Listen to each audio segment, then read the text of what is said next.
కోరుకున్న ప్రతిసారి అదే సభాముఖంగా కూడా ఈ రోజున అదే మాట చెప్తా ఉన్నాను.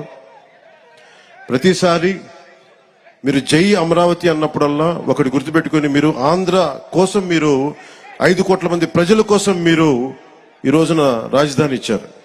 జై అమరావతితో పాటు జై ఆంధ్ర నినాదాన్ని కూడా మీరు తీసుకెళ్లాల్సింది. ఎందుకంటే మీరు అన్నప్పుడల్లా మీరు ప్రజలకు తెలుస్తూ ఉంటుంది మీరు చేసిన త్యాగాలు.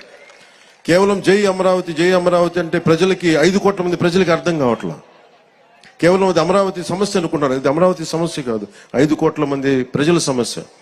ఈ రోజున మీకు వచ్చిన కష్టం రేపు పొద్దున్న శ్రీకాకుళం ఇచ్చాపురంలో వస్తుంది, అటుపోతే మనకి ఇంక్లూడింగ్ కడపలోని పులివెందులో కూడా వస్తుంది. అందుకని ఇది రైతు అని యువజన శ్రామిక రైతు కాంగ్రెస్ అని పెట్టుకున్నారు, కానీ రైతుకి ఏమాత్రం న్యాయం చేయని ఈ వైఎస్ఆర్సీపీ పార్టీ ముందుగా మీకు ద్రోహం చేశారు. భవన నిర్మాణ కార్మికులకి ద్రోహం చేశారు. ఉద్యోగులకి సరైన డిఎస్సి రిక్రూట్మెంట్ ఇవ్వకుండా మనకి డిఎస్సి రిక్రూట్మెంట్ ఇవ్వలేదు. కానిస్టేబుల్స్కి కనీసం సరైన ఉద్యోగ అవకాశాలు లేవు. ఏ విధంగా చూసినా ఉపాధి అవకాశాలు లేవు. వీటన్నిటినీ కలిచివేసింది. ముఖ్యంగా మీరు గుర్తుపెట్టుకోవాల్సింది, ఆ రోజున మీకు కౌలు రావట్లేదు అంటే ఆ రోజున జనసేన మీకోసం ముందుకొచ్చి మీకు కౌలు పడేలా మీకు మీ తరపున మేము పోరాటం చేశాం.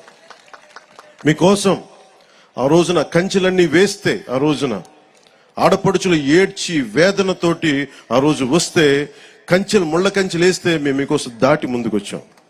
ఈ రోజు కూడా అదే, ఏదైతే తెలుగుదేశం జనసేన కలవకూడదు, విడిపోయే పోటీ చేయాలి, విడిపోయే పోటీ చేస్తే ఇంకొకసారి వైఎస్ఆర్సీపీ వస్తే, ఇంకొకసారి కనుక వైఎస్ఆర్సీపీ పార్టీ ఆంధ్రప్రదేశ్కి వస్తే ఇంక మనం మర్చిపోవచ్చు దీని భవిష్యత్తు. చీకటి భవిష్యత్తు ఇది. ఆ చీకటి భవిష్యత్తు ఉండకూడదు, వెలుగు నింపాలి. అందుకని ఈ భోగి రోజున మనం జనసేన తెలుగుదేశంతో కలిసి ఒక సుస్థిరమైన ప్రభుత్వం స్థాపించాలి, మీకు బంగారు భవిష్యత్తు ఇవ్వాలని మనస్ఫూర్తిగా నేను మీ అందరికీ తెలియజేసుకుంటా ఉన్నాను. అలాగే జనసేన రైతులకి అండగా నిలబడే పార్టీ, ముఖ్యంగా కౌలు రైతులకి మేము స్వయంగా పార్టీ తరపు నుంచి ఇంతమందికి మేము స్వయాన ₹1,00,000 చొప్పున అందరికీ అందజేశాం. అందుకని మీకు ఎప్పుడు కూడా భూమి కోల్పోయిన రైతుకి, కౌలు రైతులకి, రాష్ట్ర ప్రజలకి, యువతకి, మహిళలకి అందరికీ కూడా పేరు పేరున ప్రతి ఒక్కరికి కూడా నా శుభాకాంక్షలు తెలియజేసుకుంటూ, భవిష్యత్తులో ఈ రోజున మాట్లాడబోయేది చాలా ముందు ఉంది. అందుకని ప్రత్యేకించి మీ అందరికీ శుభాకాంక్షలు తెలియజేసుకుంటూ, అలాగే అమరావతి వేదిక నుంచి కూడా మన తెలంగాణ ప్రజలందరూ కూడా నేను సంక్రాంతి శుభాకాంక్షలు తెలియజేసుకుంటా ఉన్నా. తెలుగు ప్రజలు ఎక్కడున్నా, విదేశాల్లో ఉన్నా, కర్ణాటకలో ఉన్నా, తమిళనాడులో ఉన్నా, తెలుగు ప్రజలందరికీ, భారతదేశ ప్రజలందరికీ మన అమరావతి కేంద్రం, మన రాజధాని నుంచి వారందరికీ సంక్రాంతి శుభాకాంక్షలు తెలియజేసుకుంటూ, వచ్చే సంవత్సరం జనసేన తెలుగుదేశం ప్రభుత్వంతో అద్భుతంగా మనందరం ఇక్కడ సంక్రాంతి జరుపుకుందామని తెలియజేసుకుంటాం.